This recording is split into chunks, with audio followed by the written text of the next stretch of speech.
Eso, en la nube. ¿Y dónde está? A donde dice More Sí, y dice make host, make co-host. co-host. Veo que manejas el inglés como yo, Dieguito. Un éxito, Tenemos los dos el mismo nivel. Lamentable. lamentable. Listo. Bueno, gente, eh,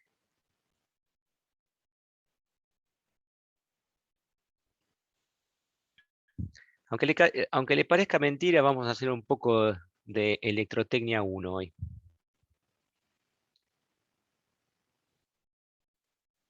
¿Alguien sabe qué es un fasor?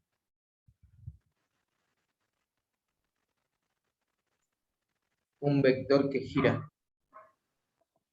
Bien, hoy vamos a derribar mitos.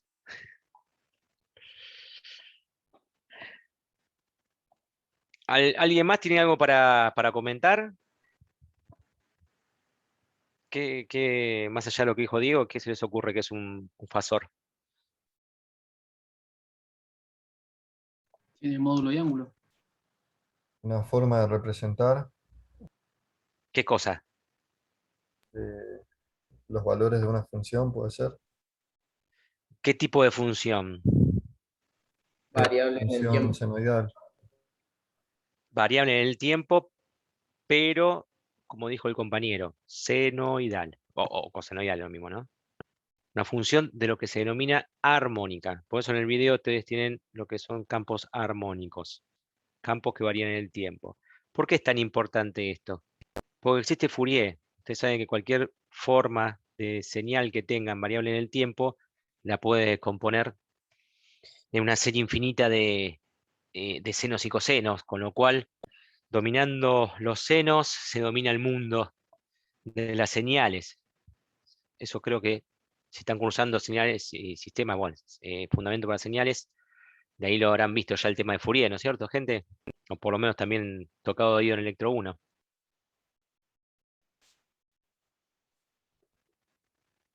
¿Sí? ¿Están ahí todavía? Sí, sí, sí, Sí, sí, no. sí, sí. Bien, perfecto. Bueno, entonces, yo tengo un número complejo. Un número complejo lo voy a representar en forma binómica o en forma polar. ¿Está bien? ¿Ustedes conocen esta parte de acá? Esta identidad, ¿saben? ¿Se acuerdan cómo se llama? La de Euler.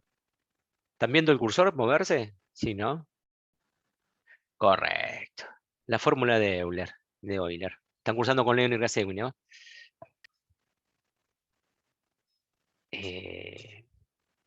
Bien. Vieron que nosotros esto es pluma. Si yo tengo una corriente alterna, una tensión de 220 volt, ¿se acuerdan que nosotros enchufamos esto? Le decimos 30 grados. ¿Todo de acuerdo, digamos, si representa una tensión de esta manera? Sí. ¿Qué es esto? ¿Qué es esa raya de dividir que se tiene acá? ¿Saben lo que es eso? Es la forma de abreviar esto, gente.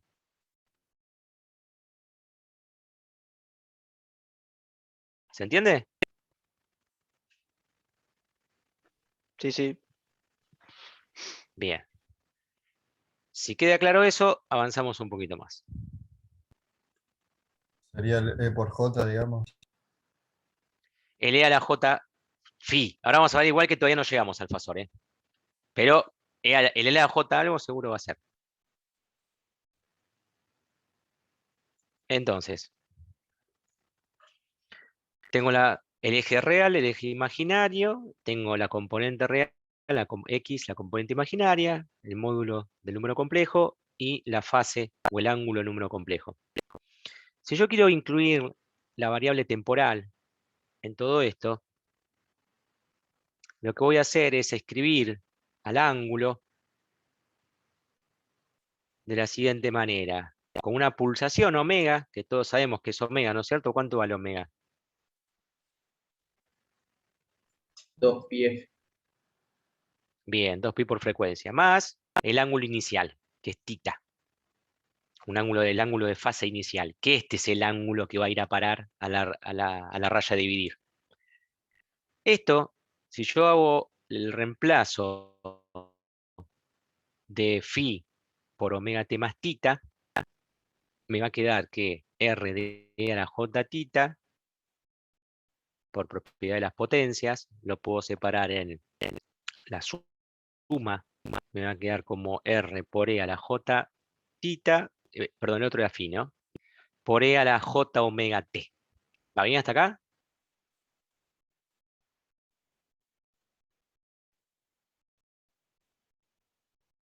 Sí. Hola. Bien. El término r por e a la j tita es lo que se denomina fasor. El término e a la j omega t no lo ponemos porque no queremos representar al número complejo, sino estamos representando al fasor. Y lo que tenemos que ver es con que trabajando con fasores puedo pasar al dominio de la frecuencia y dejar de lado el dominio temporal, porque elimino la variable temporal en el fasor. El fasor se denomina, o la mayoría de los libros se ven con una cerilla, creo que se llama, no, la cerilla es otra cosa, no sé cómo se llama esto, un gorrito que se lo llevó el viento. ¿Alguien sabe cómo se llama este gorrito?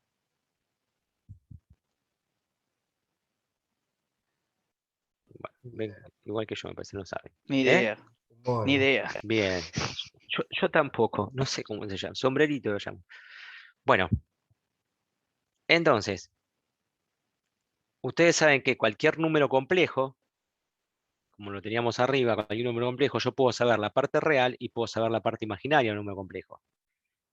Pero ustedes acuérdense que el número complejo que habíamos definido antes tenía una parte que la llamábamos fasor multiplicado por e a la j omega t.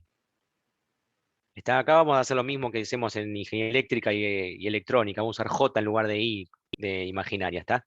Y la ponemos adelante, como todos los eléctricos, digamos. Entonces, nos va a quedar de esta manera. Y si yo lo represento de esta manera, represento en el campo real a la función r coseno de omega t más tita, que va a depender del tiempo. Y esta sí depende del tiempo.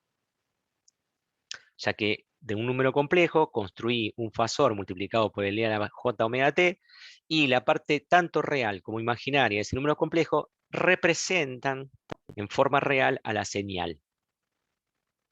¿Está claro hasta ahí? ¿Puedes repetirlo? Bien. Partimos de un número complejo. ¿Hasta ahí vamos bien? Sí, sí. En ese número complejo hicimos intervenir el tiempo, y entonces nos queda que el ángulo phi, que va a ser la posición de ese vector giratorio, como decían, la posición en un instante de tiempo, lo vamos a reemplazar por omega t más tita, donde tita es el ángulo de fase inicial, lo que nosotros utilizamos después para trabajar en electrotecnia con los fasores. Una vez que reescribo el número complejo, este r por e a la j tita, o phi, perdón, en r por e a la j tita por e a la j omega t, lo que queda adelante del e a la j omega t es lo que nosotros llamamos fasor, donde decimos el módulo del fasor es r y el ángulo del fasor es tita. Esto es lo que nosotros usamos en electrotecnia. ¿Está bien? Sí, sí. Bien. Si yo quiero representar la señal en forma real, o sea, quiero graficarla, por ejemplo, tengo que utilizar la parte real o imaginaria del número complejo. ¿Por qué trabajamos con exponenciales y utilizando la forma de Euler? Porque es más sencillo el álgebra. ¿Se entiende? Fíjense que al yo poder elegir la parte real o imaginaria del número complejo y representar a la señal, es como que lo puedo hacer por dos caminos. O sea, que significa que el número complejo me está dando más información de la que yo necesito.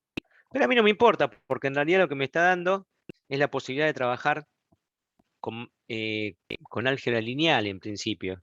Algebraicamente de una manera sencilla. Las exponenciales se trabajan de una manera sencilla, pues es fácil dividirlas, es fácil multiplicarlas, es fácil integrarlas, derivarlas, y ahí nos va a aparecer todo en un rato, vamos a ver, el j omega, el 1 sobre j omega, cuando derivamos, cuando integramos. ¿Se entiende? Entonces, esta manera permite un manejo matemático sencillo de señales armónicas en el tiempo. Recuerden que las señales armónicas son las senoidales. Cuando yo quiero graficar la señal, o la quisiera ver en un osciloscopio, lo que estaría viendo, por ejemplo, una señal de tensión, lo que realmente tendría que tomar para tener la información de lo que voy a ver es o la parte real del número complejo o la parte imaginaria del número complejo. Pero ustedes van a decir, bueno, pero entonces una es R coseno y la otra es R seno. ¿Cuál es la real? ¿Qué me importa si es una cuestión de donde yo digo, ahora empiezo a contar? ¿Se entiende? Sí.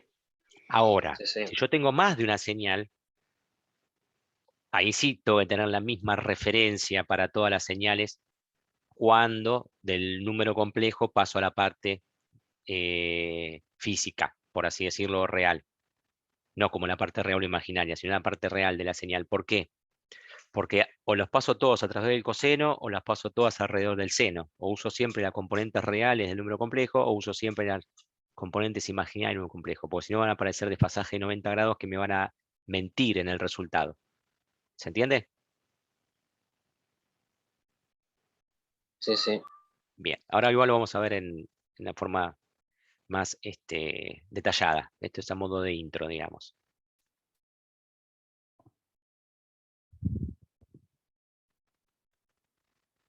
Entonces, ustedes en electrotecnia hasta ahora siempre vieron fasores escalares, vieron fasores de tensión y de corriente. ¿Va bien hasta ahí? Y vieron fasores también de potencia compleja. ¿Vamos bien hasta ahí? Sí. Bien. Entonces, ¿qué veíamos en electrotecnia 1? Si yo tenía una señal de corriente que es senoidal o cosenoidal, ¿cómo la veo o cómo la transformo en un fasor? O sea, sería el camino inverso, ¿no es cierto? Fíjense que el I0 coseno de omega t más tita es la parte real del número complejo I0 e a la j tita por e a la j omega t. En donde ahí ustedes ven, ya apareció el fasor. ¿Cuál es el fasor?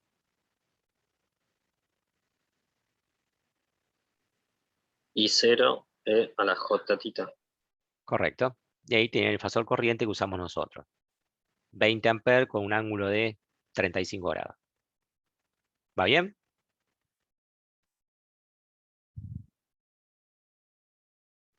Sí. Bien.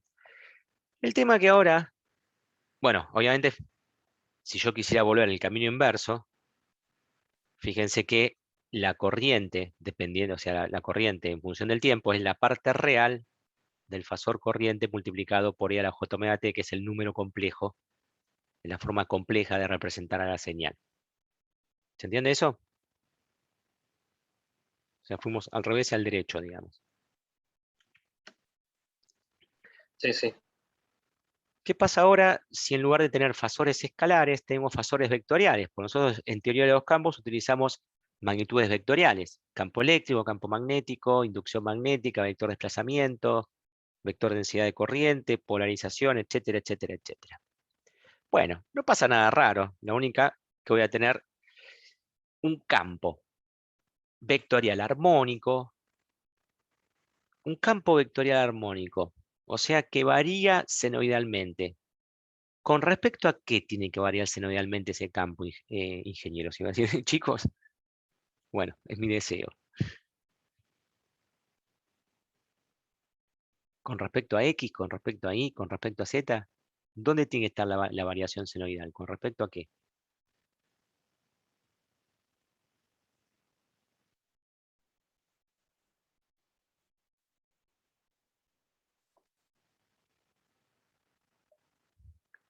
¿Están ahí? Sí, sí, puede ser con respecto al tiempo. Siempre. Esa es la variación temporal armónica. La variación armónica es con respecto al tiempo. Y mi señal, o mi campo en realidad, en este caso mi campo A, vectorial, real, va a ser la parte real del fasor, que ahora vamos a construir del fasor, campo, multiplicado por I a la J omega t. Si ustedes se fijan, una cosa importante es que ese omega tiene que ser constante. Si el omega varía, no puedo hacer una construcción fasorial. ¿Está? Vamos a ver un ejemplo de un campo eléctrico. Fíjense, tengo ese campo eléctrico, que en breve vamos a ver que podría ser la representación de una onda electromagnética, ese campo, de la componente de una onda electromagnética. Tenemos un valor máximo del campo, y después varía cosenoidalmente con el tiempo y la posición en X, y está orientado en inversor. ¿Se entienden todos los elementos? Si bien no se sabe qué es beta, y después lo vamos a ver, omega y t ya lo conocen, digamos. Este campo varía cosenoidalmente con respecto al tiempo, pero también está metida la distancia de adentro, que no me importa mucho en este caso. Porque a mí lo que me importa es que la variación temporal sí esté metida dentro de un seno o un coseno. ¿Se entiende? Sí. Si nosotros ahora decimos que el campo eléctrico es el campo real, es la parte real, elegimos la parte real para trabajar, porque justamente acá había un coseno. Si había un seno, hubiésemos trabajado con la parte imaginaria. Sería E máximo, fíjense, es por E a la menos J beta X, en U en inversor, en J, digamos, sería en la componente I, por E a la J omega T. ¿Se entiende? Obviamente no pierdo el carácter vectorial.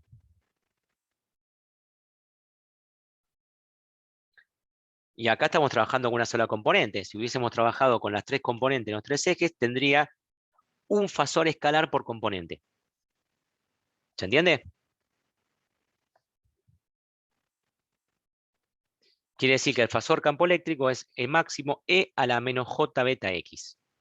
Ahí transformé el campo eléctrico que dependía de X, Y, en este caso, bueno, depende de X nada más, de X y del tiempo, lo transformé en que solo dependa de X. Al usar el fasor, lo que logro es eliminar la variable temporal. ¿Se entiende? Sí. Bien. Vamos a verlo con más detalle. Vamos a ver un caso más general. Ahí tengo la expresión real del campo, expresado con la referencia de coseno. Fíjense que tengo un primer término que está en coordenadas cartesianas, en donde yo tengo el omega t, tengo el ángulo de fase, acá, que también puede depender tranquilamente de la posición, no necesariamente tiene que ser un ángulo constante para todos los puntos en el espacio donde ese campo habita. Lo mismo va a pasar para el eje Y, lo mismo va a pasar para el eje Z. Y obviamente tengo la componente, la amplitud, el pico en X, el pico en Y y el pico en Z. Va bien hasta acá, y obviamente los picos van a depender, no pueden depender del tiempo, porque si no perderíamos la condición de armónica, o sea que solo pueden depender de la posición. ¿Va bien hasta ahí? Fíjense que los picos, en cada región del espacio puedo tener un pico diferente. No necesariamente tengo que tener un campo constante desde el punto de vista en pico, que oscile de la misma manera en todos los puntos del espacio. ¿Se entiende lo que digo?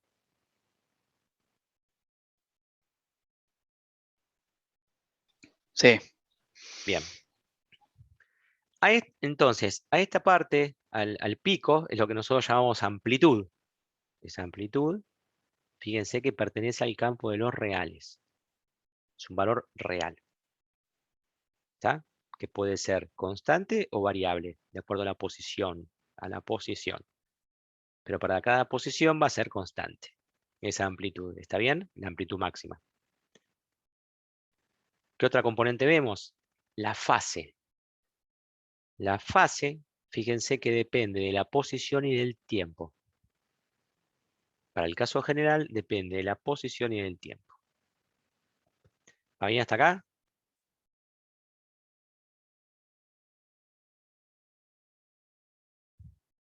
Bien. Sí, sí. Y por otro lado, ¿se acuerdan que habíamos llamado a fase inicial a lo que acompañaba al omega por t?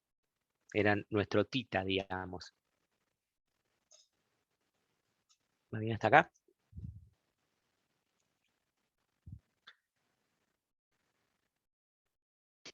Sí, Obviamente esa fase inicial pertenece a los números reales. Y omega t obviamente es la pulsación o frecuencia angular, 2pi por frecuencia, 2pi sobre periodo, que obviamente para todas las componentes del campo tiene que tener la misma pulsación. No puedo tener un campo que según una coordenada pulse de diferente, o sea, podría tenerlo, pero no lo podía representar en forma fasorial, porque recuerden que yo represento en forma fasorial cosas que pulsan con la misma frecuencia. ¿Se acuerdan de eso? Sí. Si yo tengo una onda poliarmónica y la descompongo en los armónicos, tendré un diagrama fasorial para el primer armónico, un diagrama fasorial para el tercer armónico, el quinto, el séptimo, el noveno, por ejemplo. Voy a tener un diagrama fasorial diferente para cada una de las frecuencias que componen mi onda. ¿Va bien hasta acá? Sí, sí. Bien, bueno, ahí ya teníamos la fórmula de Euler nuevamente. Con la fórmula de Euler construimos o llegamos a ver que este campo, la expresión real del campo, es la parte real de un número complejo construido de esta manera. ¿Ven? El coseno de omega t, como está construido acá, sería la parte real de Euler, ¿no? De e a la j omega t más phi de x. Lo mismo para y y lo mismo para z. ¿Va bien? Y acá tenemos la forma compleja de representar al campo. Recuerden que nosotros estamos buscando la forma fasorial, no la forma compleja. La única diferencia es que hacemos digamos, abrimos las exponenciales y el e a la j omega t es constante y lo podemos extraer como factor común. ¿Se dan cuenta por qué tienen que pulsar todas las coordenadas, todas las componentes a la misma frecuencia tienen que pulsar?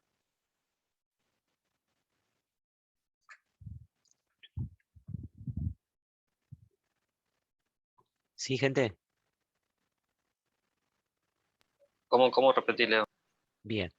Yo ahora, el e a la j omega t más phi x, por ejemplo, esta, yo lo puedo escribir como e a la j omega t por e a la phi x, a la j phi x, perdón, ¿no? Hago distributiva y separo las potencias. Sí, ¿Está sí. bien? Lo mismo hago acá, lo mismo hago acá. Si hago eso, el e a la j omega t me queda constante en los tres términos, lo puedo sacar factor común. Sí. Si hubiera una frecuencia, si hubiera algo que no pulsara a la misma frecuencia, ya no podría hacer esto. Claro, no serían iguales. Bien. Entonces, la forma de representar el número complejo muchas veces es con un puntito arriba. ¿Va bien? O sea que entonces, la expresión real del campo, que es la que teníamos, que dependía de la posición y del tiempo, es la parte real de un número complejo que depende todavía de la posición y del tiempo, porque el e a la j omega t está metido todavía. ¿Qué tenemos que hacer? Sacar el factor común y quedarnos con la parte fasorial. Y ahí tengo la expresión fasorial del campo real A. ¿Se entendió? Hicimos lo mismo que antes, pero con las tres coordenadas, digamos. ¿Se entiende? Sí, sí. Sí. Sí, sí. Bien. Entonces, fíjense que la parte compleja, la expresión compleja es la expresión fasorial multiplicada por e a la j omega t. Y omega debería ser conocida, ¿no? Porque si no, no podría resolver nada después. Y ahí me queda el fasor del campo vectorial A, que solo depende de qué, gente. Solo depende de la posición. Eliminé la variable temporal. Que es lo que pasaba cuando en alterna usábamos para tensión y corriente. ¿Se acuerdan? O usan, no es que usábamos. Sí, sí. obviamente, voy a tener para cada una de las componentes de ese campo, voy a tener un fasor escalar. A sub x es un fasor escalar, A sub i es un fasor escalar, A sub z es un fasor escalar, como lo son la tensión y la corriente, y ambos, y los tres, digamos, la suma vectorial de esos tres es lo que me da el fasor vectorial. ¿Se entiende?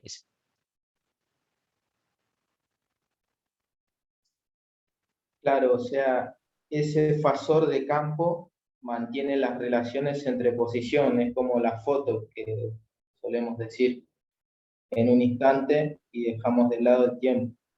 Claro, ahí puedo representar a ese fasor, lo puedo representar como un vector, o lo puedo representar mediante una flecha y un módulo, digamos. Pasa que conceptualmente no es un vector.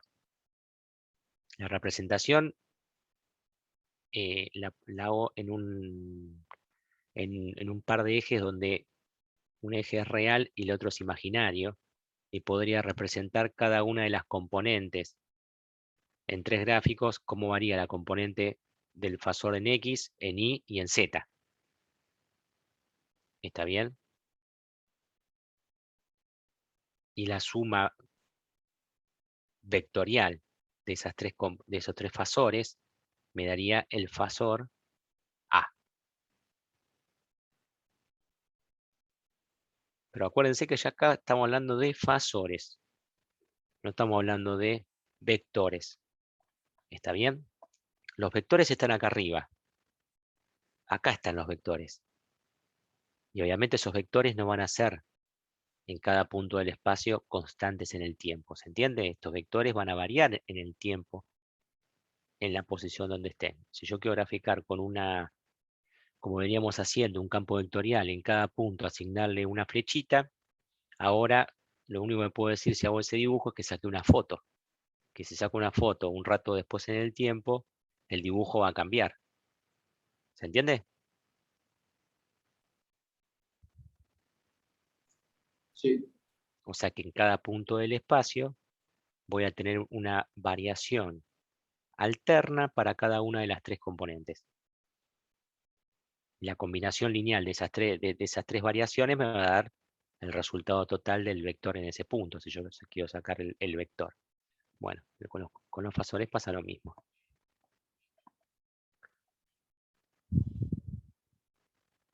¿Va bien hasta ahí?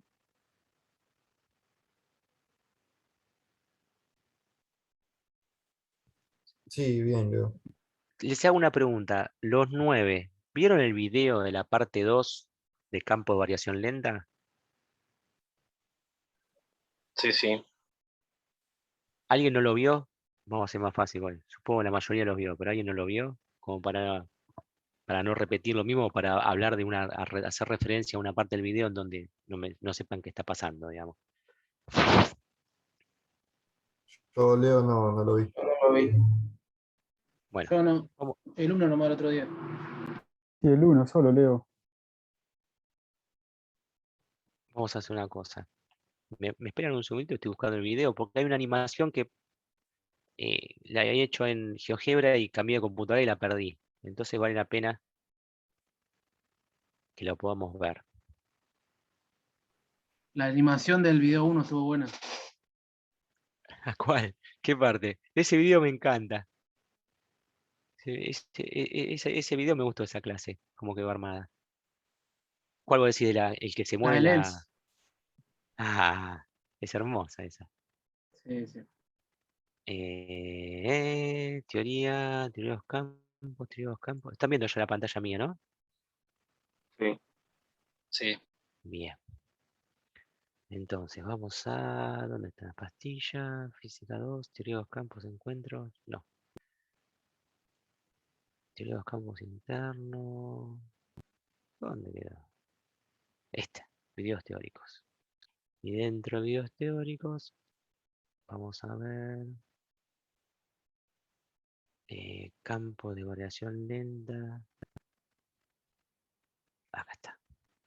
Parte 2. Campo de variación del tiempo, parte 2.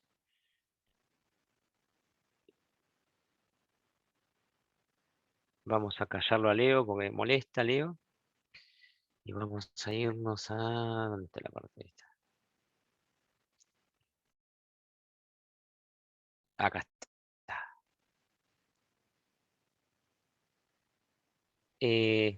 Pregunta, gente. ¿Ustedes escuchan el video cuando yo lo pongo? Hola. Por ahora no. Por ahora No, no. ¿Ahora? Lo Sí, tiene ¿Ahora? silenciado. lo tenés muteado.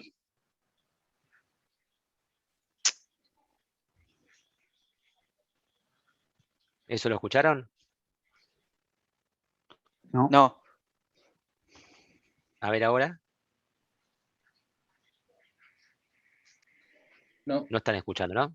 Bueno, No. hay una permitilo, configuración creo. hay una configuración en Zoom que se puede. Se los explico yo así queda mejor. Fíjense, ¿sabes lo que tengo acá? Tengo dos capacitores. ¿Lo ven? Dos placas en cuadratura alimentados. Una con una tensión senoidal entre las placas verticales y otra tensión senoidal entre las placas horizontales. ¿Se entiende? Sí. Bien.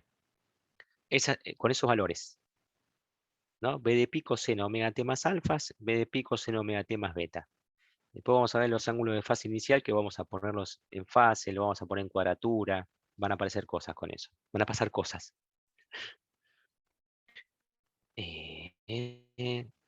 Entonces, lo que esto lo simulo con el FEM y me fijo cómo es la respuesta del campo eléctrico. Ahora, el problema es que como varía senoidalmente, yo puedo sacar una foto nada más de cómo sería el campo en un instante. ¿Se entiende lo que digo? No puedo, Sí, digamos, porque el FEM no me permite tener o al menos así de forma sencilla, tener un avance temporal de la variación. Fíjense, ahí tengo a las dos tensiones con el mismo ángulo. Alfa y beta son iguales, el dibujo que tengo ahí. Y es para un momento en el tiempo. Si son iguales y yo tengo una representación de campo, puede ser que esté en los máximos ahí. Porque si están justo los dos pasando por cero, me daría campo nulo, ¿se entiende? Si están en fase ambas tensiones. Sí. Vamos a correr un poquito más. Después hago un zoom de la zona central. Vamos a ver un zoom de la zona central para ver los vectorcitos. Vamos a avanzar un poquito para no escucharlo. Yo lo puedo escuchar un poquito. Cuánta cosa que miento, que digo. Hago un zoom, ahí está. Ven, en ese caso tengo un campo orientado de esa manera, a 45 grados, porque ambas tensiones están en fase y tenían el mismo pico de tensión, digamos. Pero esto es simplemente una foto en un momento dado. Después de un rato, la distribución del mapa de campo va a ser diferente, y después de un rato va a ser más diferente, y así sucesivamente. ¿Se entiende lo que digo? Sí. Bien. Obviamente, tanto la componente en X del campo como la componente en Y del campo van a variar senoidalmente. Entonces, en cada punto del espacio, yo lo que tengo que hacer es componer vectorialmente las dos componentes para saber cuál es el vector. Pero fíjense que esas componentes varían todo el tiempo senoidalmente. O sea que voy a tener una variación armónica. ¿Se entiende?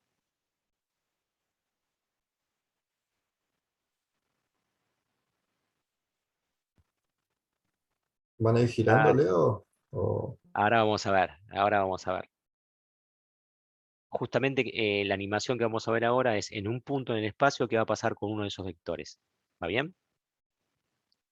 a Yo ver. acá arriba, si ustedes se dan cuenta, tengo el vector A. ¿Ven la flechita del mouse? sí. Sí. Bien, fíjense que tengo el vector A, o la componente en X, por así decirlo, es 10 seno de omega t más alfa. Y la otra es 10 seno de omega t más beta. Pero fíjense que esta está 0,0, o sea que está orientada según el eje X, y esta es 0,10, está orientada en el eje Y. O sea que tengo la componente en X, A es la componente en X del campo y B es la componente en Y. ¿Se entiende? Sí, sí. Bien. Entonces, yo lo que voy a hacer ahora es, ¿qué va a pasar cuando complete una senoidal, cuando haga una senoidal completa, digamos? Cuando recorra un periodo de tiempo. ¿Qué va a pasar con el vector? Y lo voy a hacer para diferentes ángulos. Primero voy a hacer que estén en fase. O sea, que alfa y beta sean iguales. En este caso, fíjense que están en 0. ¿Lo ven acá?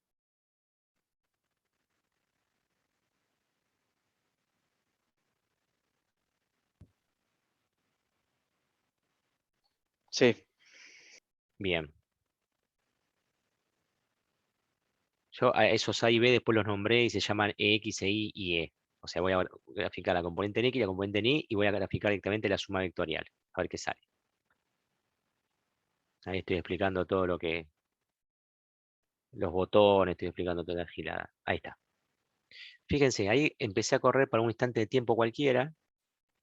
Fíjense que ambos vectores son iguales. ¿Por qué?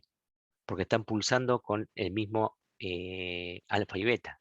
Los ángulos de fase iniciales son iguales. Y como omega t es igual en los dos y tienen el mismo pico, los vectores son iguales pero están en cuadratura. ¿Se entienden hasta ahí? Sí, sí.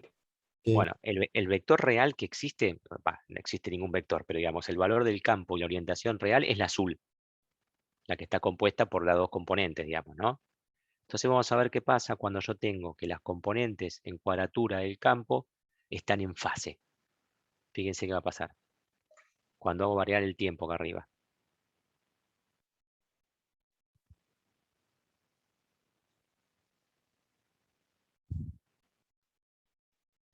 Ahí va, ¿eh?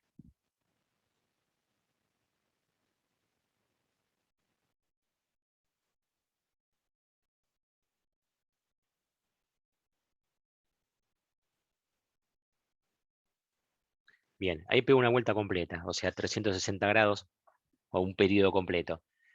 Lo que le dejé ahí al GeoGebra yo que barriera y que no me borrara los vectores, porque quería ver el rastro de por dónde están todos los vectores, ¿se entiende? Los fasores, digamos. Perdón, los vectores. ¿Se entiende lo que hice? sí, sí. Bien, porque ¿qué va a pasar ahora? Cuando alfa y beta no sean iguales, vamos a ver que van a aparecer cosas lindas. Que por ahí lo que ustedes decían. Fíjense que acá el vector no gira, sino que va y viene sobre una misma dirección y va pulsando desde un máximo hasta un 0 y a un mínimo y del mínimo al 0 al máximo. ¿Está La bien? chica y se agranda nomás. Correcto. Y el Nunca ángulo gira. todavía no. Y el ángulo va a ser 45 grados porque los dos pulsan con 10 de pico. Si a uno le hubiese puesto 8 de pico, a otro 15 de pico, ya el ángulo se inclinaba de diferente manera. ¿Se entiende eso? Sí, Sí. Por una composición vectorial, digamos. Si yo tengo 5 con 10, o hago 4 con 3, el vector es 5 y tengo 37 grados acá, digamos, en lugar de tener 45. Y todos siempre se van a incrementar de la misma manera. Ahora, vamos a ver si... sigo hablando de Sarasa, sigo hablando de Sarasa. La pregunta es, si le cambio el ángulo. Ahí va a cambiarle el ángulo. A 90 grados, en cuadratura. Fíjense, si está a 90 grados, básicamente lo que tengo, en un eje tengo un seno, en otro eje tengo un coseno, ¿no? Básicamente.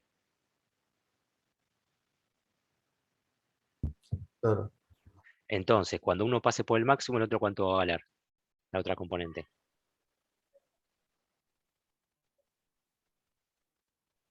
Cuando la componente en X esté en el pico, la componente en Y va a estar en 0.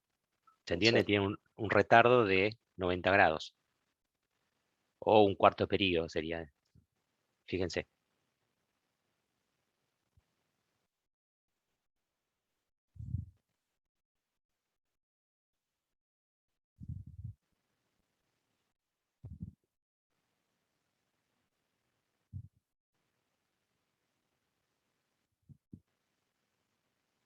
¿Lo vieron?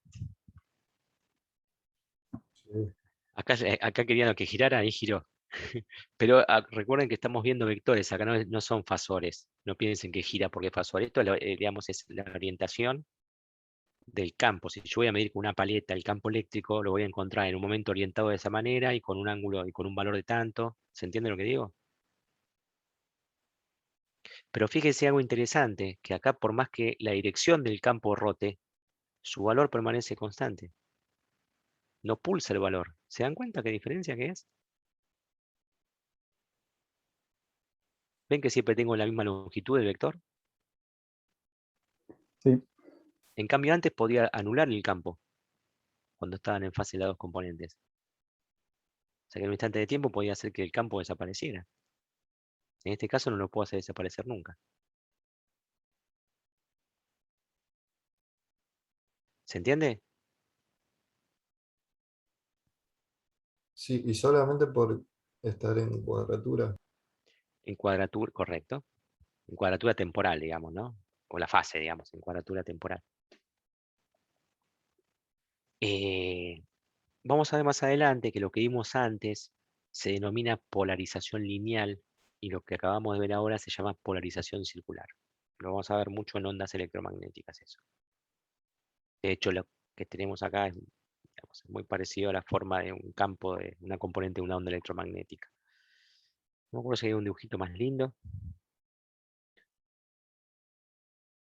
Bueno, fíjense, ¿qué pasa si ahora alguna de las dos componentes del vector no tiene la misma amplitud que la otra?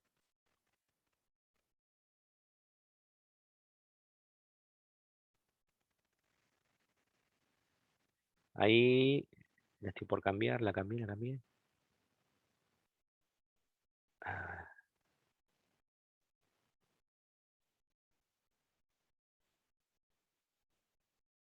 fíjense que ahora en lugar de ponerlos en cuadratura, los puse a 60 grados. ¿Ve que está a 60 grados? sí. Bueno, esta polarización se llama elíptica. Pero la Ya, misma amplitud, ¿no? Siempre. no, fíjate que este vector no es igual que este. Ya no logro la misma amplitud en el resultado. En la polarización elíptica, la única manera de mantener la amplitud es en la polarización circular. Se ve que todos los vectores son diferentes, ¿no? En largo. Yo Sí, también sí. podría jugar también con la amplitud también, pero ya es meter otra variable más, que era lo que yo pensaba que iba a hacer. Ya no me acordaba que había hecho en el video del año pasado. Pero lo juego directamente, porque acá quería jugar con lo de fasaje nada más, no me quería meter en otro tema. Se ve que quise hacer eso nada más. Más adelante no sé si lo hago, a ver. Ah, no, listo. Bien, la pregunta es, ¿quedó claro que la representación que acabamos de ver es cómo varía el campo eléctrico en un punto en el espacio a través del tiempo? En solo un punto del espacio. ¿Está bien? Eso le va a pasar a todos los puntos en el espacio. Le va a pasar igual a todos los puntos en el espacio y depende si la amplitud, acuérdense que la amplitud puede depender de la posición. Entonces no necesariamente en todos los puntos del espacio tenga, si bien va a ser una variación senoidal temporal, no van a pulsar todos con la misma amplitud, es lo que digo. ¿Se entiende eso?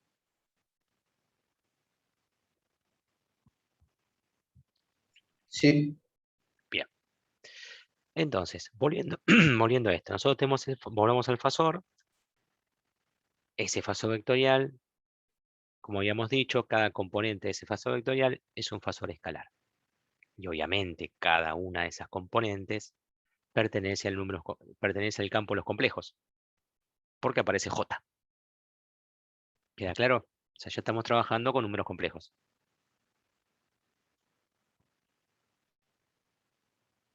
¿Va bien? Fíjense de vuelta. La representación real del campo es la parte real de un número complejo o la parte real de un fasor multiplicado por la J omega t, que básicamente es el número complejo. ¿Va bien hasta ahí?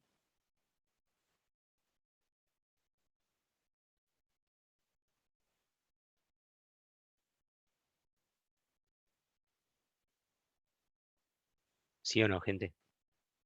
Sí, sí. Bien. Bueno, ¿qué pasa si hubiésemos utilizado referencia de seno? Supónganse que el campo lo tenemos todo expresado en funciones senoidales, no cosenoidales. ¿Me siguen hasta ahí? Sí, Bien.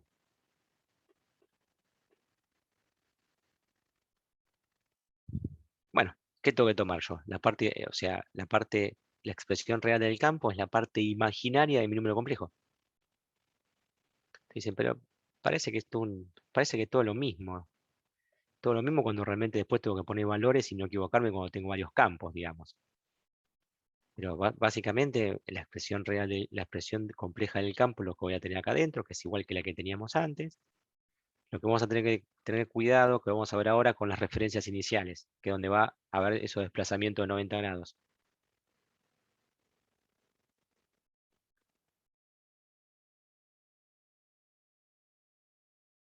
Hola, sí, sí, sí. Sí, no sé qué pasó. O alguien quiere usar mi cuenta, o no sé. ¿Estoy todavía? sí, Sí, Ah, sí, sí. se ve bien. Debo no sé ser qué pasó. yo, Leo, para que entro con mi cuenta. Sí, me habrá quedado la vez pasada. Bueno, Ah, bueno, qué sé, Guille, pero igual no hay problema, ¿eh? Estamos los dos. No te hagas problema, Guille. ¿Cómo andás? salgo y entro. No, no, no, quédate tranquilo que igual Diego está grabando. Diego es el host. Pues tengo problema con la computadora, tenía miedo que se me cortara la computadora. Entonces, por la duda, Diego está grabando la clase y es el administrador él. Quédate, quédate, no pasa nada, pues yo puedo seguir trabajando. Bien, fíjense que hasta ahora es exactamente el mismo tratamiento, la única diferencia es que es la parte imaginaria del número complejo la que va a componer la expresión real del campo. Fíjense que esto es exactamente lo mismo. De vuelta tengo un número complejo, que es la multiplicación del fasor por el AJ omega t. Y ahí tengo el fasor vectorial, que es la suma de la combinación de los tres fasores escalares. Bien. Y ahí tengo lo mismo, pero con la componente imaginaria del complejo. ¿Va bien? La pregunta es, ¿por qué lo vemos de estas dos maneras? Porque la realidad es que ustedes pueden elegir qué referencia tomar, pero tienen que tener precaución cuando eligen y tienen que saber qué están haciendo. ¿Por qué? Por ejemplo, todas las magnitudes tienen que estar en una misma referencia.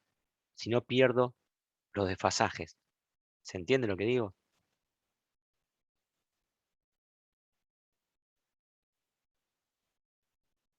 Hola. Sí, sí. Imagínense ustedes que tienen, no sé, un campo eléctrico y un campo magnético en forma compleja o en forma fasorial. Si uno lo pasa a la expresión real a través de la parte real y otro lo pasan a parte imaginaria, uno le va a quedar con la referencia con cosenos y otro la referencia con senos. Automáticamente están metiendo un error de 90 grados ahí. ¿Se entiende lo que digo? Algo que está en fase puede estar desfasado 90 grados y que no se den cuenta ustedes. Entonces, ustedes si están trabajando en forma fasorial y tienen que llevarlo a la parte real porque quieren, por ejemplo, graficar la variación temporal de esa señal, tienen que pasarlo para todo ese problema físico, la misma referencia. Lo pasan todos a coseno, lo pasan todos a seno. ¿Va bien ahí en principio? Sí. Y lo mismo para los campos vectoriales, todas las tres componentes tienen que tener la misma referencia. La componente en Y, en X, en Y, en Z, si usamos componentes cartesianas, y así con cualquier tipo de componente. Ahora bien, ¿puedo expresar un fasor de una referencia a otra? Y sí, fíjense, si yo estoy en una referencia seno, ¿cómo paso a una referencia coseno? O sea, ¿cómo transformo un seno en un coseno? ¿Qué tengo que hacer?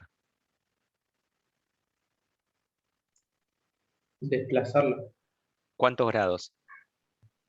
90. Bien. ¿Ven? Un seno es un coseno retrasado a 90 grados. ¿Va bien hasta ahí? Un seno es un coseno retrasado a 90 grados. Si yo tengo la forma fasorial, que tengo la referencia de seno, Fíjense que este phi de x, el ángulo de fase inicial, está en referencia a seno. O sea que en referencia a coseno, lo único que tengo que hacer es, fíjense, ¿se entiende?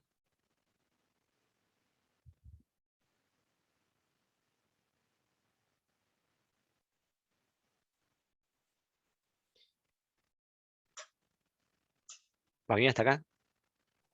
Sí, Ahora el problema es que, Ese- ojo, sí, perdón, No, sí que se entiende.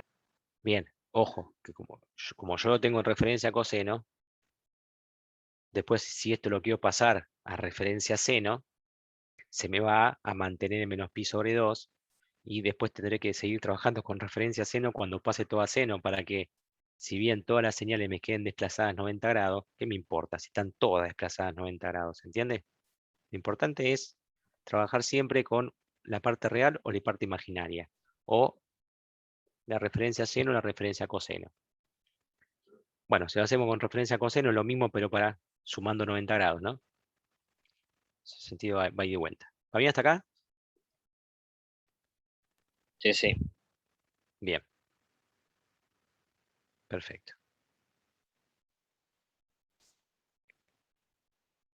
Bien. Bueno, esto ustedes, sumar números, digamos, sumar fasores saben. No, este es el resumen, perdón. Ahí tenemos el resumen de todo lo que vimos. Lo dejo un ratito en pantalla.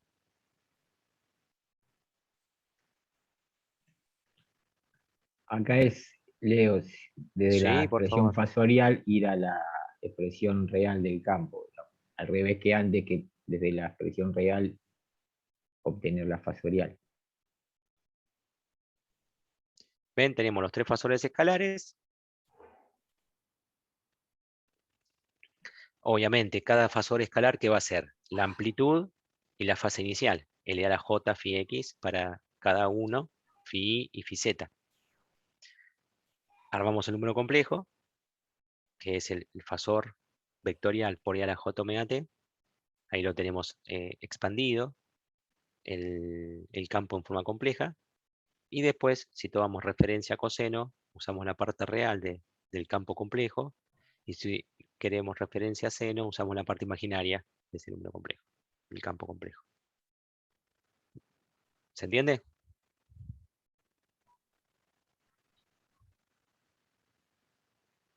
Sí, Leo. Bien. Una Guillermo, aclaración, sí, una aclaración. Cuando hablamos de expresión real de los campos es la que existe físicamente, no tiene nada que ver con la parte real o imaginaria. sí, eso, Eh, eso lo dijimos muchas veces, porque perdón. como sonaba, no, por favor, está bien aclararlo más veces, pero lo aclaramos varias veces, pues decía, bueno, la parte real bueno, entonces lo aclaramos cuando estábamos hablando de la parte real del complejo, cuando estábamos hablando de la representación real del campo, digamos, la existencia física. Eso por llegar Eh, tarde, Leo. Perdón, sí. Inclusive recién estuvimos viendo repasando la animación del GeoGebra del video, ¿viste? Pues no la tenía acá, entonces vimos un ratito el video de la clase teórica y estuvimos viendo cómo físicamente el campo varía a través del tiempo en un punto en el espacio, que es lo que estaría midiendo en módulo y en ángulo un sensor de campo, digamos, que nos daría la orientación. Y estuvimos viendo diferentes tipos de polarizaciones, le comenté la lineal, la elíptica y la circular. Estuvimos jugando un poquito con eso para visualizar un poco la cosa. Perfecto, Leo. Guille, te iba a decir, yo tenía un par de ejercicios y cosas para hacer, pero me parece que esto es muy algorítmico. Yo preferiría que vayamos a lo tuyo, que es mucho más sustancioso y que no te quedes corto de tiempo. ¿Qué te parece? Los problemas después les puedo pasar el PowerPoint, que es una pavada. Este problema es el que está en el video. Y el otro es, o sea, lo tiene explicado ya en el video. Está bien. ¿Te parece arrancar directamente con el problema tuyo, que va a estar más sustancioso? Profe, una consulta nomás. Sí, Diego. En la filmina anterior, en esa, cuando dice la expresión real, estamos hablando del campo A, que se supone que es el mismo, ¿no? El de abajo de todo y el segundo. Este campo El de arriba, y este campo. ese con el de abajo es el mismo. Claro. solamente que están escritos uno en coseno y otro en seno. Claro, yo tengo la forma compleja, yo arranco de un único fasor. ¿Va bien? Arranco de un único fasor, de la representación fasorial de ese campo. Ese fasor lo que me dice es, o sea, me marca la foto del campo. Te independiza del tiempo. Te independiza del tiempo. Ahora, Después, la foto la sacás sacándole fotos cuando vos tenés el valor real, digamos, del campo, como hicimos antes en el GeoGebra. Ahora, como lo que yo te decía es que, lo que les comentaba antes, el fasor contiene más información de la necesaria para vos conocer la señal real. ¿Se entiende lo que digo? Por el tema de Euler.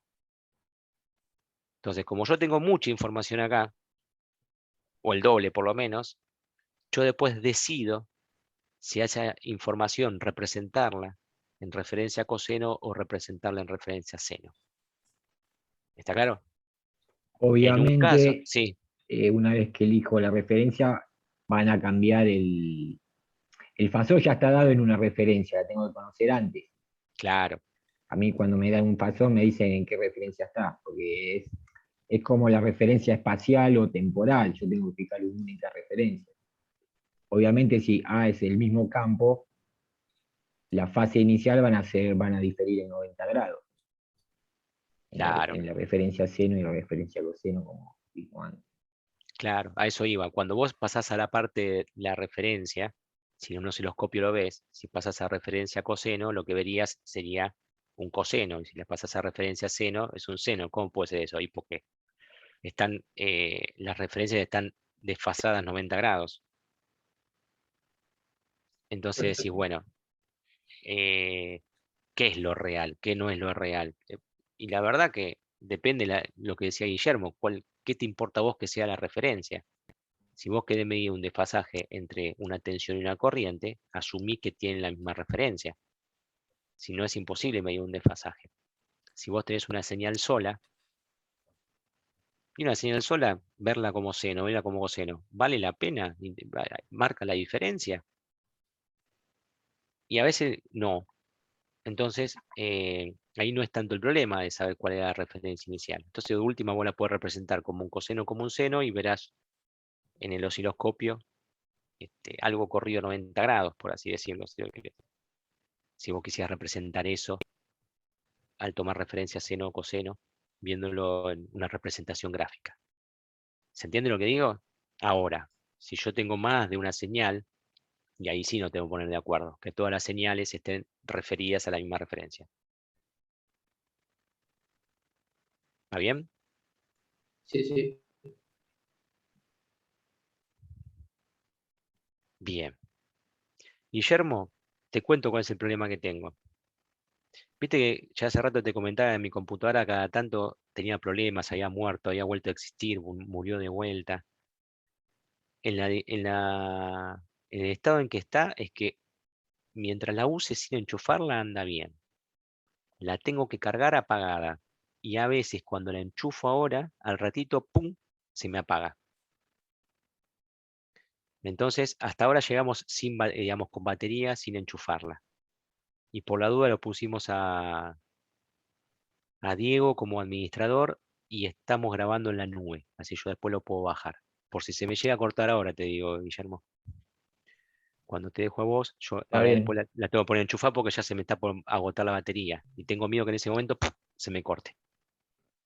está bien. Entonces, el tema de los valores medios lo vemos cuando vemos la aplicación, que es el balance Sí, de sí, ya potencia. los valores medios lo pensaba patear para más adelante, por si no hace demasiado larga la clase.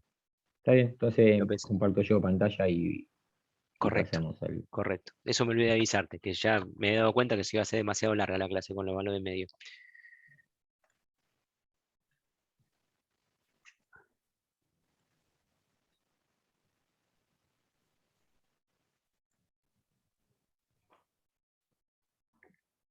Ahí se ve la pantalla así.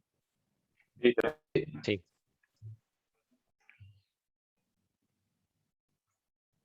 Vamos a analizar cómo responde un capacitor ideal cuando es cuando entre sus placas se aplica una tensión senoidal. Y vamos a hacer lo más ideal posible para ver que las cosas raras que aparecen se deben a las ecuaciones de Maxwell y no a imperfecciones del capacitor. O sea que el capacitor es un capacitor de planas paralelas circulares.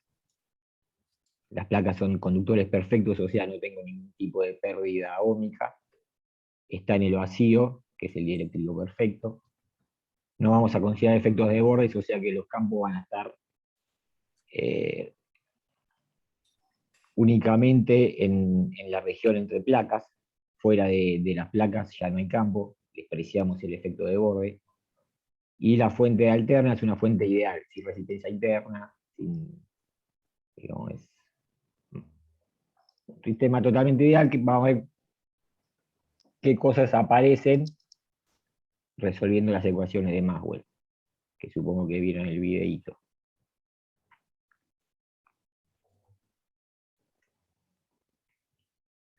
Bueno, el capacitor tiene una distancia entre placas de A y un radio B, ¿no? La fuente genera una tensión alterna del tipo cosenoidal, donde omega, como siempre, es 2 pi por la frecuencia. Tomando referencia a coseno, vemos que el valor instantáneo de tensión es la parte real de una expresión compleja, como vimos hasta ahora.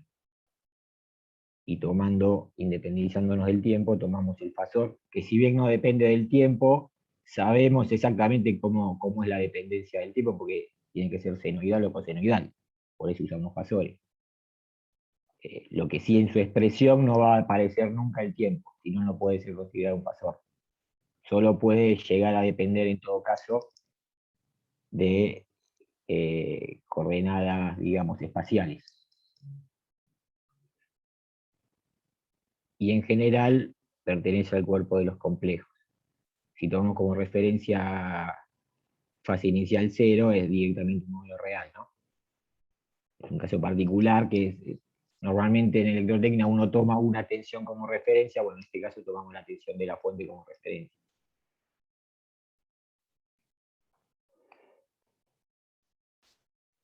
El campo dijimos que está confinado únicamente entre placas y es vertical. Voy a empezar con la aproximación cuasistática o variación lenta, digamos, consideramos como si fuera de corriente continua. ¿Cuánto valdría el campo entre placas si fuera de corriente continua? O si la variación fuera tan lenta que lo puedo considerar como de corriente continua. En un capacitor de placas paralelas que tiene entre sus placas una tensión B de T y una distancia A. ¿Cuánto vale el campo eléctrico?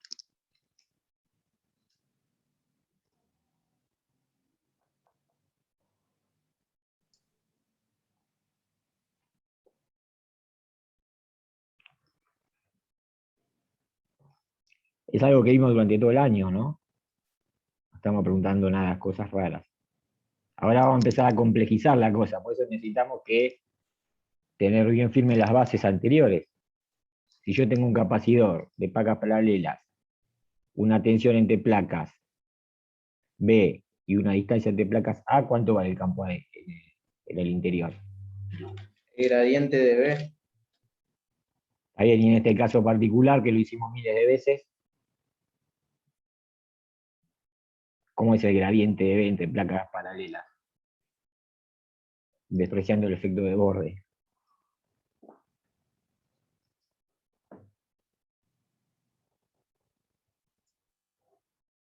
Sería menos seno B0. Directamente B sobre A, ¿no? Si fuera corriente continua, sería un campo constante, como esta valía cosenoidalmente. Ahora reemplazo por el coseno y me quedaría de esta forma, sería la variación lenta, considerando como si fueran fotos de corriente continua, que se va moviendo tan lento que supongo que no hay otra que la variación del campo no me provoca otra cosa, otro efecto. Hasta acá se entendió. Si no entendimos esto, es inútil que sigamos, porque ahora se va a empezar a complejizar la cosa. Esto es, digamos, es la parte de campo eléctrico más básico que hay, el campo entre placas paralelas. Es la diferencia de potencia entre placas dividido la distancia entre las placas. ¿Alguno no entiende esta parte?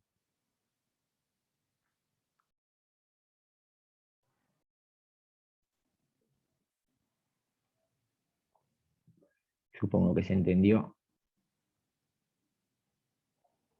Y en forma fasorial, directamente sería el fasor V0 sobre A. Fíjense que en este caso el campo eléctrico tiene una sola componente en Z. La componente, como sabemos, es un escalar, y si varía en forma cosenoidalmente o armónicamente, lo podemos asociar a un fasor escalar, mientras que el vector, al agregarle el versor en Z, es un factor vectorial que, como vimos hasta ahora, es la combinación lineal de fasores escalares de cada componente. En este caso cartesianas, o en este caso conviene usar cilíndricas, ¿no? Pero como tiene una sola componente, pero fíjense que la distinción entre un fasor vectorial, que está en negrita, y un fasor escalar, que no está en negrita. El simbolito ese significa que es un fasor. Es distinto al campo real, o coexiste físicamente, pero que tiene toda la información necesaria. Obviamente conozco omega, la omega de la fuente, como para reconstruir desde de la expresión fasorial al campo que existe físicamente. Si tengo un campo variable en el tiempo, por la ecuación de... ¿Qué ecuación me relaciona un campo variable con el campo magnético?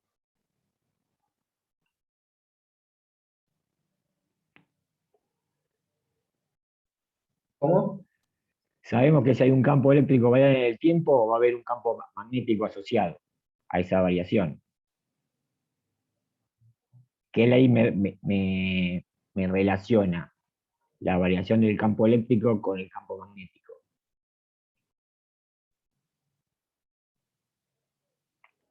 Son 4 ecuaciones Maxwell, una que tiene que tener una derivada respecto al tiempo del campo eléctrico. ¿Cuál es la que tiene una derivada respecto al tiempo del campo eléctrico?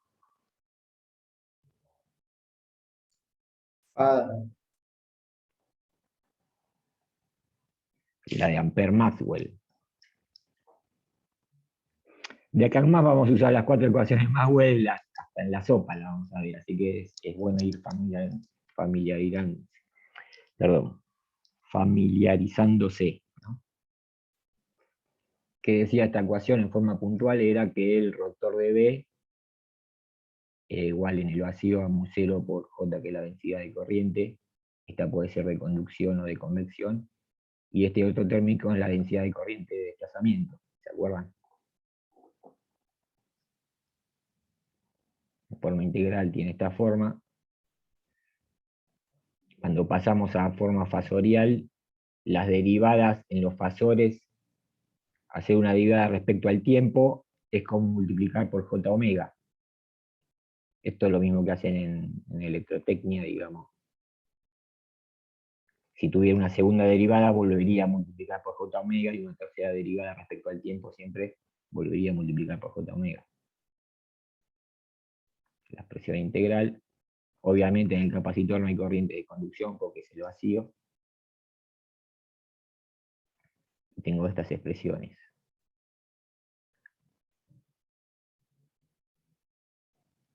Que me relaciona la variación del campo eléctrico respecto al tiempo con el rotor de B. Algunas consideraciones sobre B. Por la simetría no puede depender de phi,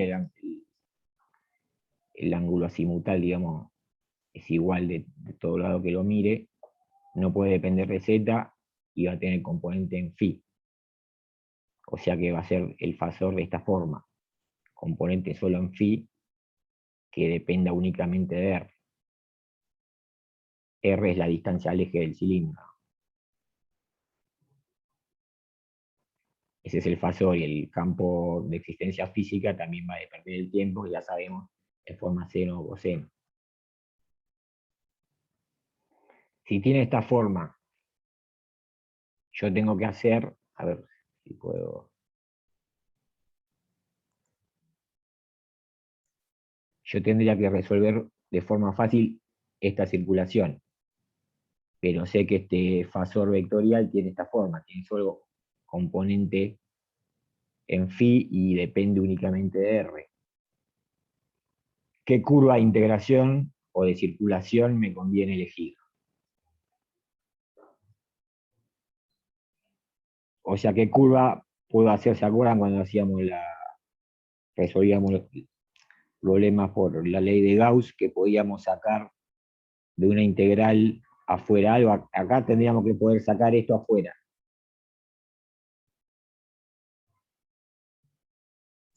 Un círculo. Exactamente. Sigo la línea coordenada phi, que son círculos concéntricos con el eje z, ¿no? Tendría que hacer la circulación a una distancia r, que la voy a hacer variar entre 0 y b, para ver cómo me varía, y hago esa circulación. Este término mu0 por epsilon 0, por ahora lo vamos a llamar como 1 sobre c cuadrado. Por ahora solamente para poner menos letras, pero fíjense qué unidad tiene mu0 por epsilon 0. ¿En qué unidades me da este producto?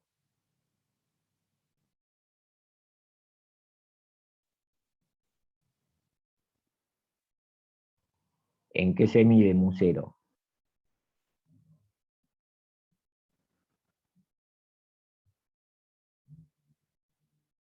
Henry por metro, ¿no? Y el epsilon 0, o permitividad eléctrica del vacío, en farad por metro.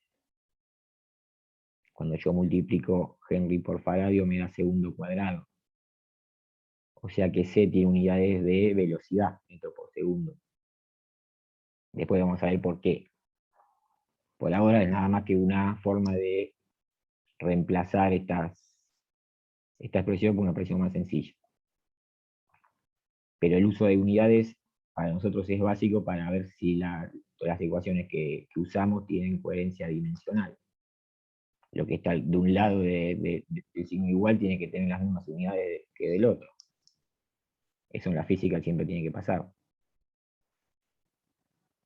Entonces tenemos que resolver la circulación de esto, tiene que ser igual al flujo de E en esta superficie, multiplicado por J omega sobre C cuadrado. Para la circulación vamos a elegir un diferencial de longitud, forma vectorial como R diferencial phi por phi, porque tiene únicamente, fíjese que cuando haga el producto escalar, me va a dar un escalar. Hago la circulación y ahora tengo que hacer del otro lado el flujo, ¿no? Este sería el flujo. De ahí puedo despejar cuánto vale el campo magnético en función del radio debido a la variación temporal del campo eléctrico. Fíjese que depende linealmente con la distancia al eje. En corriente continua no había campo magnético y ahora en corriente alterna aparece un campo magnético que es variable en el tiempo porque es un fasor, y en el espacio porque aumenta cuando me alejo del eje del cilindro. Forma vectorial, sabíamos que tenía que tener dirección azimutal.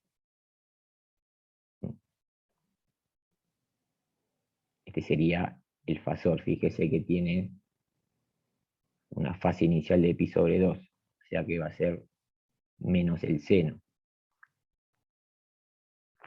Como habían dicho, cuando yo derivaba el coseno me daba menos el seno. Pero ahora en corriente alterna aparece un campo magnético entre las placas que antes en corriente continua no existía.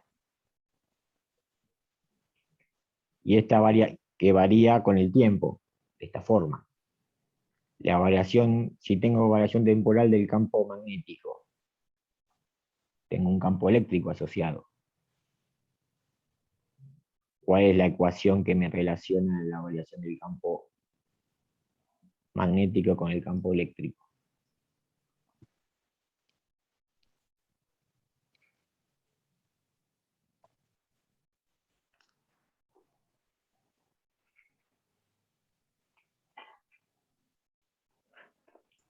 El rotor de E. Claro, y esa le llamábamos ecuación de Faraday, ¿no? Y con eso voy a poder corregir el campo original que yo decía que era cuasi estático, que tenía esta forma. Va a aparecer por la ley de Faraday una corrección, y la voy a poder ajustar al valor real que existe entre las placas. ¿Se entiende? Yo empecé suponiendo que tenía la misma forma que en corriente continua, aunque mantenía la variación temporal, y después me doy cuenta que no, porque hay un campo magnético que varía en el tiempo, me va a generar un campo eléctrico. Entonces tengo que resolver la ecuación de Faraday. Ahí Bueno, falta el... claro, acá es un correcto. B, ¿no? Era un B. Acá está bien, acá está mal. Esto es una B. Para hacer esta circulación ahora... Bueno, acá está bien. El campo eléctrico dijimos que tiene solo dirección vertical. Ahora, ¿qué curva me va a convenir elegir para resolver fácil esta circulación?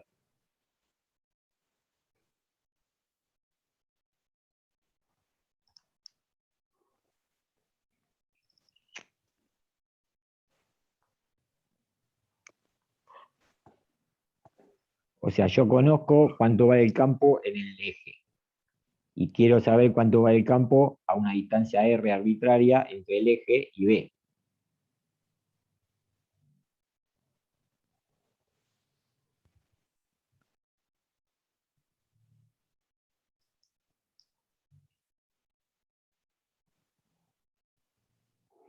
La curva que me conviene sería un rectángulo de este tipo o del otro lado.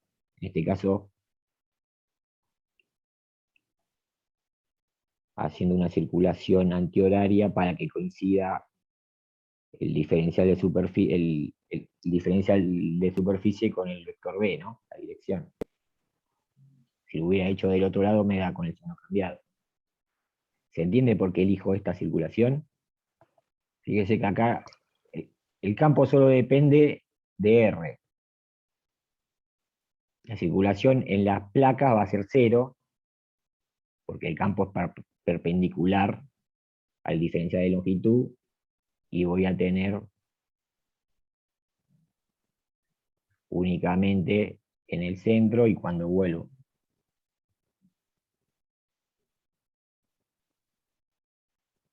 La circulación de acá es la distancia por el campo, E por A, y acá va a haber un valor que va a depender de R, que lo voy a calcular resolviendo esta otra parte de la ecuación, el flujo de la derivada de B respecto al tiempo.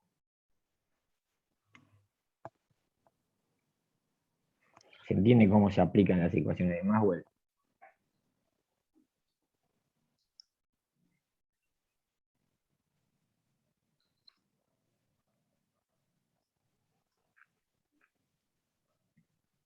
O sea que esa circulación va a tener este tipo. Va a depender de R. Ahora resuelvo esta parte del flujo de B. Obviamente el flujo en ese rectángulo es fácil de calcular. Reemplazo B por lo que había calculado antes. Y obtengo cuánto vale el campo que tengo que adicionarle al original para hacer la corrección por la variación temporal de B. O sea que hasta ahora el campo me da el campo original, cuando yo hacía la aproximación cuasi estática, más una corrección, que vale esto. Fíjense que ahora el campo no va a ser constante en todos los puntos de la placa, entre placas. Va a depender con la distancia al eje al cuadrado. O sea que va a ser máxima en el centro y va a ser mínima en los bordes. La corrección lo achica al campo inicial, ¿no, profe? La corrección no lo mueve en el eje, pero lo va achicando fuera del eje. Porque estos son todos valores, digamos, todos números reales positivos. Me va a dar menor que 1 este valor.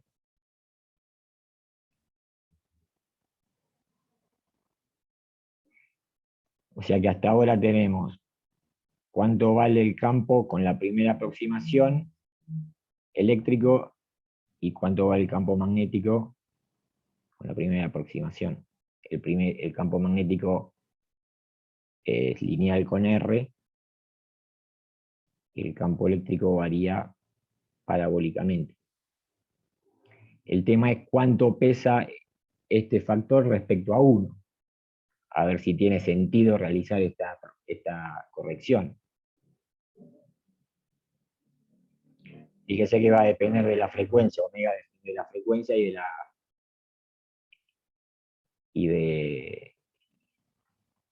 del radio del capacitor, no así de la distancia entre placas, ¿no?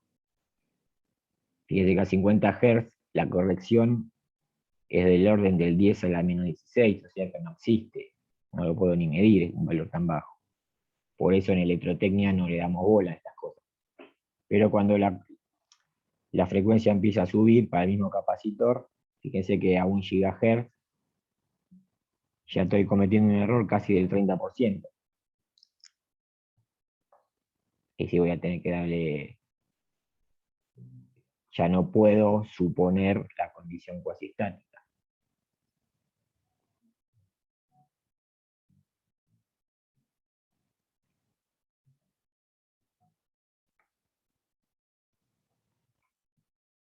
Profe, la frecuencia entra en juego en el omega, ¿no?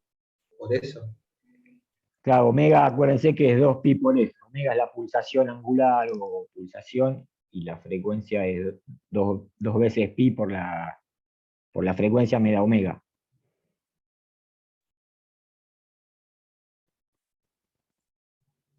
Siempre nosotros en vez nos podemos manejar tanto con la frecuencia como con omega.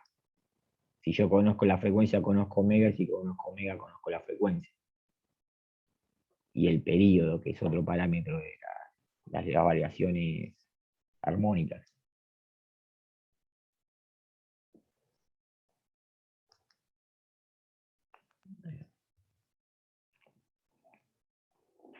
¿Qué tensión va a medir ese voltímetro?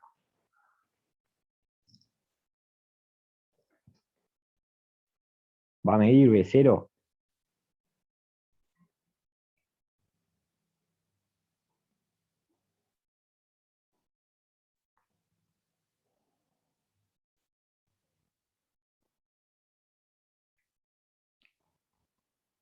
Y por qué sí y por qué no, si la respuesta es sí o no, ¿no? ¿Qué mide un voltímetro? Empecemos por ahí.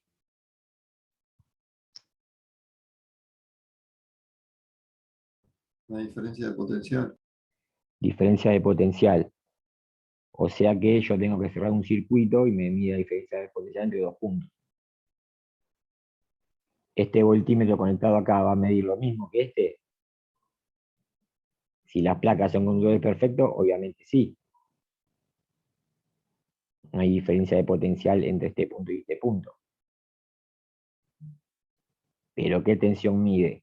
Fíjense que si yo cierro, a ver,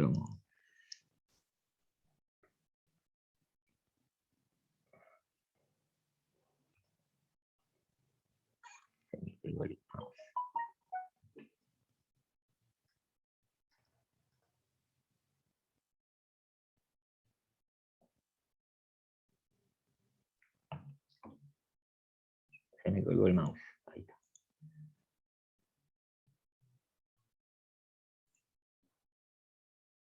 Yo, por ejemplo, el voltímetro va a medir la diferencia de potencial. Yo sé que la diferencia de potencial entre dos puntos vale B0, porque está aplicado acá.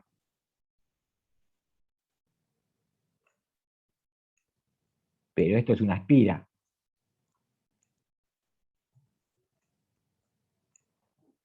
¿Hay campo variable en esa espira? ¿Campo magnético variable en esa espira?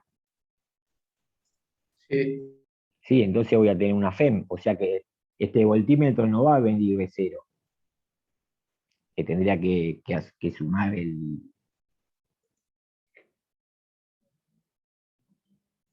la FEM que me provoca eso. O puedo elegir otro camino. Vamos a ver. Cualquier camino que elija por el circuito me va a dar lo mismo. Si yo elijo este camino,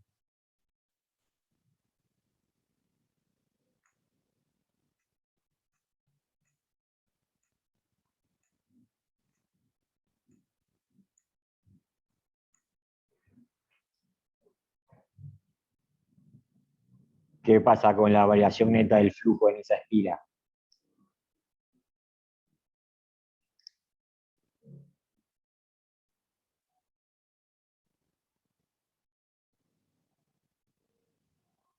vale 0. Vale 0 porque lo de este lado compensa lo de este lado, ¿no? Sí, es simétrico el flujo, el campo magnético. Por ende el flujo también. Vamos a borrar.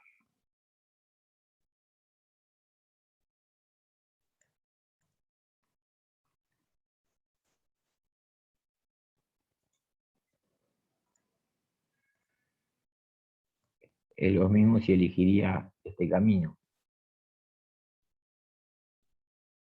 Fíjese que acá, ahora en esta espira, como el campo está dentro del capacitor, no fuera, no tengo variación del campo magnético.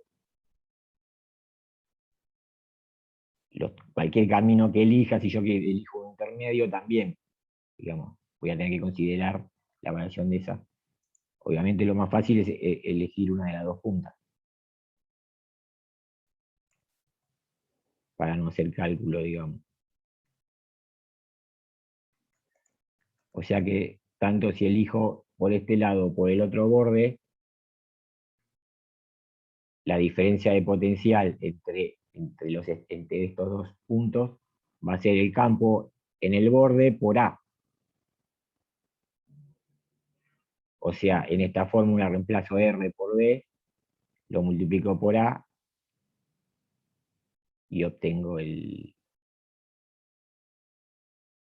valor que me mide el voltímetro.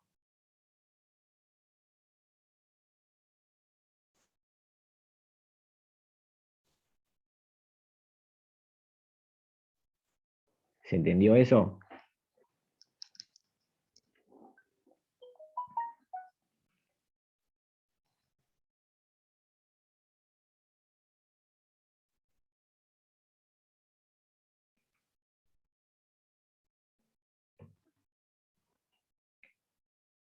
Por eso cuando se miden tensiones de alta frecuencia hay que tener bastante cuidado cómo se realiza la medición, porque ya cualquier variación del campo empieza a ser importante cuando este omega es alto.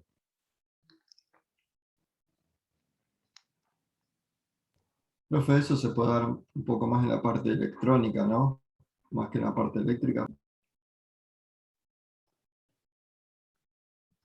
En la parte, digamos,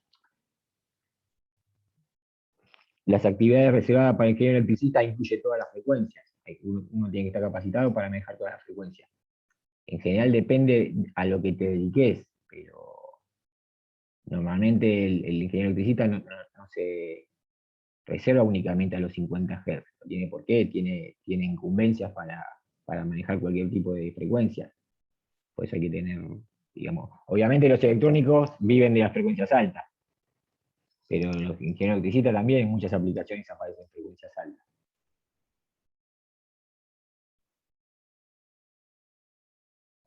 O otras aplicaciones que vamos a ver más adelante, incluso en 50 Hz, hay cosas que empiezan, hay fenómenos que empiezan a ser relevantes. Lo vamos a ver después de ver onda electromagnética, el tema de la corriente, del efecto pelicular y esas cosas, que no se circunscribe únicamente a frecuencias altas, sino que en ciertos casos tiene importancia hasta 50 Hz. Y si coloco un amperímetro ahí, ¿qué corriente mide?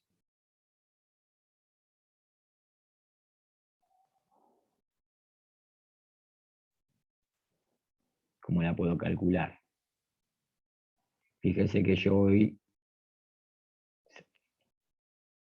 tomo esta línea punteada simbolizaría una circunferencia que está un poquito adentro del capacitor.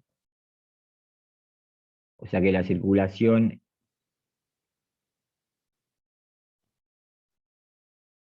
en esa circunferencia tiene que ser igual, o el rotor de la circulación de esa circunferencia tiene que ser igual al flujo de J en cualquier superficie que tenga por borde. Y si elijo una superficie de este tipo, que atraviese el cable, digamos, por acá va a pasar la corriente I, que tiene que ser igual a la circulación de B.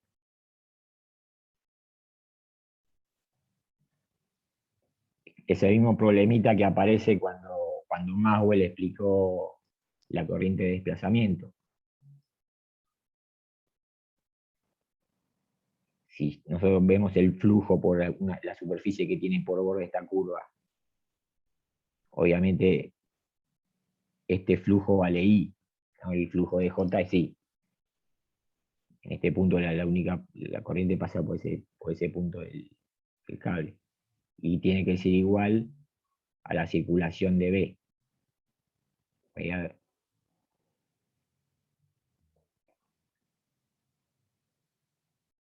Esta es la otra ecuación, digamos, la de Maxwell-Ampère.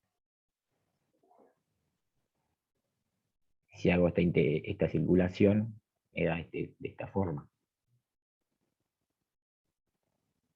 Es el valor del campo cuando R vale B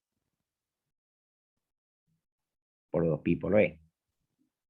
Acuérdense que el campo solo dependía de la distancia R y era siempre azimutal. Cuando hago el producto escalar me da, y hago la circulación me da 2pi por el radio, que el radio máximo es B. O sea que tiene esta forma.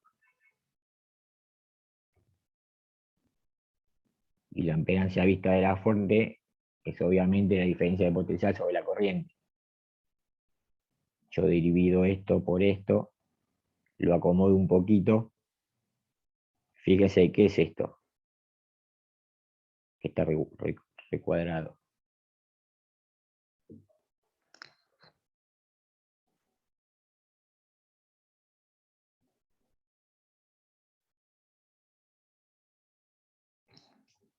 Pi por B cuadrado es el área de la placa. Y hay la separación entre placas. ¿Qué es esto?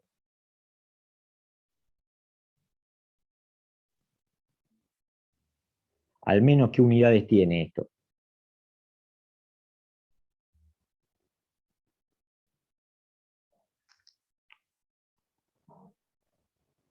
De longitud. A ver. Ah, no, está el épsilon. Sí. Epsilon dijimos que se mide en faradio por metro. Por metro Faradio. cuadrado sobre metro. O sea que esto me da en faradio. Obviamente es la capacidad de este capacitor. Es epsilon por el área sobre la distancia. ¿Se acuerdan de eso de física 2, de física 1, de la secundaria? Sí. Era obvio que iba a aparecer la capacidad. Esto no nos sorprende que aparezca, fíjense que esta es la impedancia de ese capacitor, 1 sobre J omega C. Este término es algo obvio que iba a aparecer. Pero ahora, ¿qué es esto de acá? ¿Qué unidades tiene?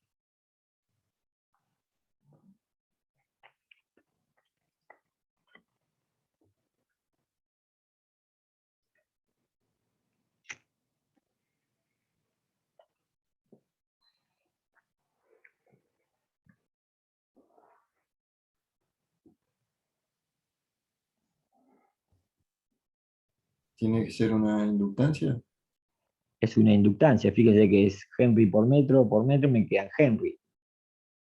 Esto tiene unidad de inductancia. Y aparte, al estar multiplicado por J omega, es una impedancia de una inductancia, ¿no? J omega L, que aparece por el efecto, por el fenómeno de las ecuaciones de Maxwell. Esta sí que no nos esperábamos que aparezca, una inductancia en un capacitor ideal. Pero para la primera oxidación aparece una inductancia que le llamamos parásitas, porque no es que aparece porque el capacitor es imperfecto, aparece porque es la solución de las ecuaciones. Ya en alta frecuencia un capacitor deja de ser solamente un capacitor. Tiene asociado en la primera aproximación, cuando la variación, la frecuencia no es tan alta tampoco, ¿no? Porque estamos hablando hicimos hasta ahora una sola corrección. Podríamos seguir haciendo, ahora vamos a seguir haciendo infinitas correcciones hasta obtener la solución exacta. O sea que en una gama de frecuencias, ya el circuito equivalente a un capacitor es el capacitor, obviamente, en serie con una impedancia parásita.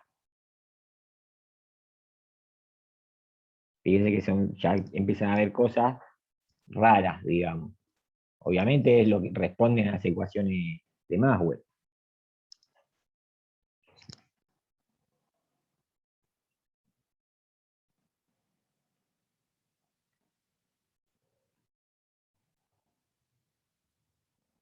Como dijimos, para encontrar la solución exacta, esta es la primera aproximación, vamos a tener que seguir, digamos, aproximando.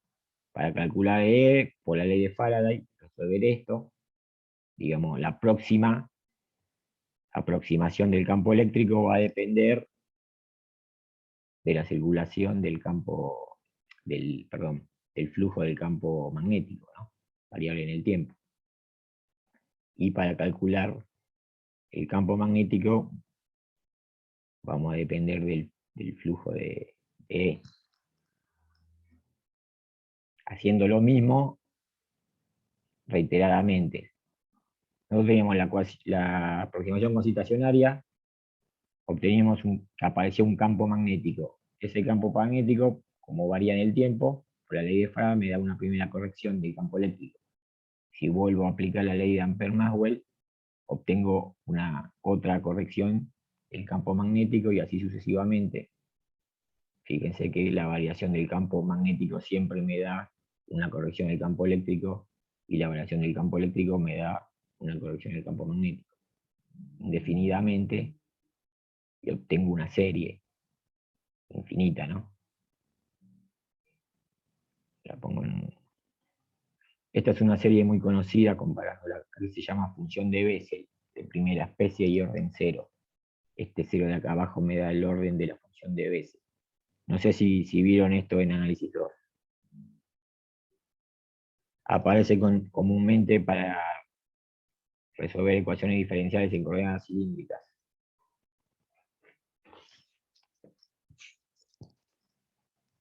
Bueno, es una función que tiene una forma de este tipo, que pasa por cero, en determinados puntos. Obviamente cuando estoy en baja frecuencia, estoy cerca de acá, no tengo aproximación a medida que yo, digamos, fíjense que el argumento de la función de Bessel depende de la frecuencia y del radio, o la distancia al eje, ¿no?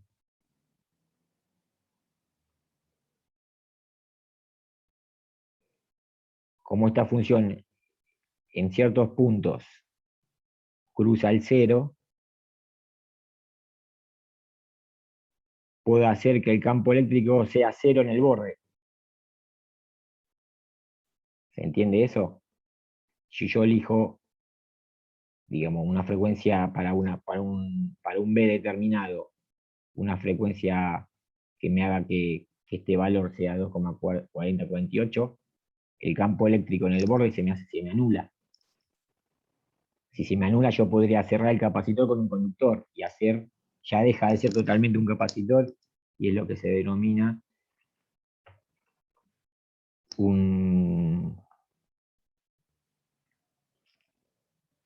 ahí se me fue. Una cavidad resonante, como tiene, por ejemplo, el magnetrón del microondas, una cavidad resonante no de este tipo tan sencillo, pero tiene esos efectos. O sea que a medida que yo subo la frecuencia, ese capacitor de un elemento tan sencillo se va a comportar de forma rara. Obviamente respondiendo a las ecuaciones de Maxwell. Si yo lo quiero pasar a la expresión real o compleja, y de la expresión real, sería la magnitud, va a depender ahora de la distancia al eje y varía cosenoidalmente. Para el campo magnético aparece otra, que es la función de Bessel de primera especie y orden 1, segundo acá me dice. La J es la función de Bessel de primera especie, hay función de Bessel de segunda especie y demás. Es otra serie famosa de la matemática y de la física, que tiene esta forma. Obviamente cuando yo estoy en baja frecuencia, estoy cerca de este punto, no hay campo magnético, como veíamos en electrostática.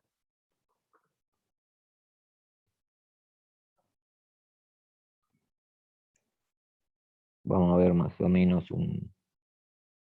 Uy, perdón. No sé qué.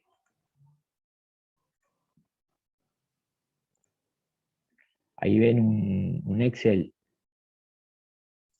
No, No, Guillermo está en el PowerPoint, todavía está. Salgo y entro de vuelta.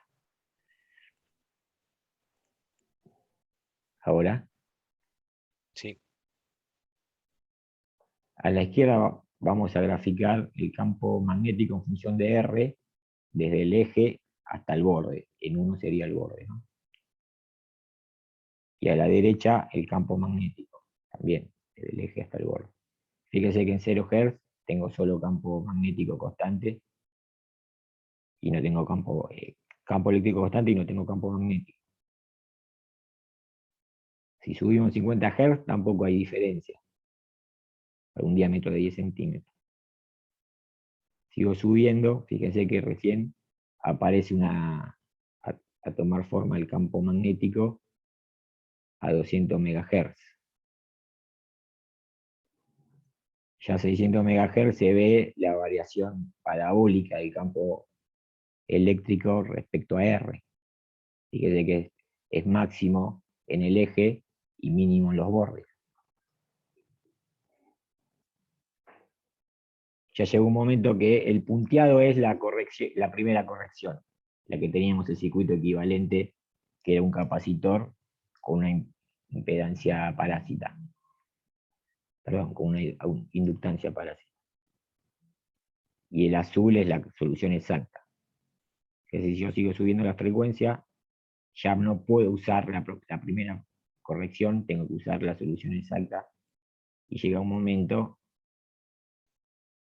justamente a esta frecuencia 2,296 GHz, que el campo eléctrico se anula en los bordes. Si sigo subiendo la frecuencia, sigue comportándose en forma rara tanto el campo eléctrico como el campo magnético. Se puede volver a anular, este sería el segundo cero de la función de Bessel, de orden 0, y así sucesivamente. Se entiende que en corriente alterna, un elemento tan sencillo como un capacitor ya se comporta en forma rara dependiendo de la frecuencia. Y esto estamos hablando de un capacitor ideal. Un capacitor real tiene pérdidas por conductividad en el dieléctrico, pérdidas en las placas conductoras, efectos de borde. O sea que cuando yo subo la frecuencia, la cuestión se empieza a complicar, que es lo que vamos a empezar a ver ahora de acá en más. Creo que no es nada más. ¿Alguna duda, algún comentario?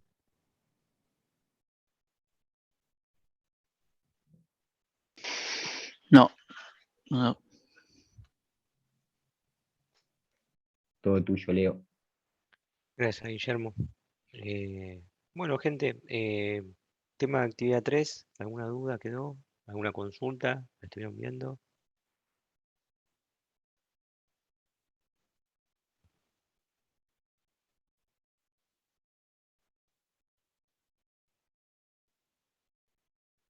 Bien, me queda más claro. La semana que viene, por programa nos toca onda electromagnética, Guille, ¿no? Sí, onda es el próximo tema que Sí, viene. sí. O sea que está el video de ondas para ver. Seguramente colaremos algunas actividades para que vayan viendo para la próxima clase. Así que bueno, si no hay preguntas, dudas, nos vemos la semana que viene, gente. Sí, profe. Dieguito, poner stop. Y es